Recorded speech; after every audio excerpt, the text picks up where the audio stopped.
আসসালামু আলাইকুম ওয়া রাহমাতুল্লাহ।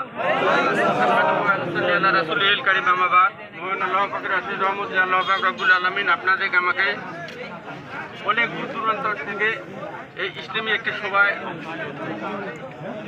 উপস্থিত হওয়ার তৌফিক দান করলেন। এই জন্য মহান আল্লাহ পাকের দরবারে লাখো কোটি শুকর, সবাই বলে আলহামদুলিল্লাহ। যে রসুলকে সৃষ্টি না করলে আল্লাহ তাআলা কিছু সৃষ্টি করতেন না, সেই রসুলের প্রতি সংক্ষিপ্ত দরুদ পড়ি সাল্লাল্লাহু আলাইহি ওয়াসাল্লাম। সম্মানিত তৌহিদি জনতা, আমরা আজকে এই যে মিছিল করলাম, এটার মূল উদ্দেশ্য হলো আমাদের আমিরে জামাত ঢাকা থেকে লালমনিরহাট আসতেছেন। ঢাকা থেকে লালমনিরহাট তিনি আসতেছেন, যেহেতু আমাদের এটা বিশাল একটা সৌভাগ্যের ব্যাপার। আমাদের লালমনিরহাটে তিনি আসতেছেন, এই জন্য এই জনসভাকে সাফল্যমণ্ডিত করার জন্য আমরা সক্রিয় ভূমিকা পালন করব। আমরা আজকের থেকে শুরু করে আমাদের আশেপাশে সবাইকে আমরা জামাতের পক্ষ থেকে দাওয়াত দেব। আমরা যেন আমাদের যে এই লালমনিরহাটের সমাবেশটাকে আমরা সার্থক করতে পারি।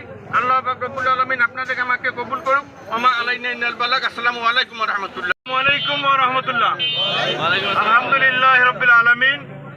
আল্লাহর প্রশংসা এই জন্য যে আল্লাহ রাব্বুল আলামিন আমাদেরকে বিভিন্ন জায়গা থেকে একত্রিত হয়ে আজকে মুন্সিরহাটের পক্ষ থেকে একটা মিছিল করার তৌফিক দান করছেন, এই জন্য শুকরিয়া। কি বলেন? আলহামদুলিল্লাহ। দরুদ পড়ি, যেহেতু আমরা মুসলমান, আমাদের নবীর প্রতি দরুদ পড়ি সাল্লাল্লাহু আলাইহি সাল্লাম। সম্মানিত মুন্সিরহাটবাসী, আপনারা ইতিমধ্যে জানতে পারছেন যে আগামী 19 তারিখ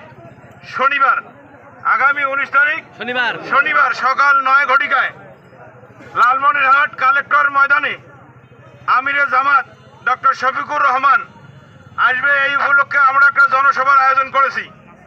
আপনারা সবাই আমন্ত্রিত। সেই জনসভায় আপনারা সবাই আমন্ত্রিত।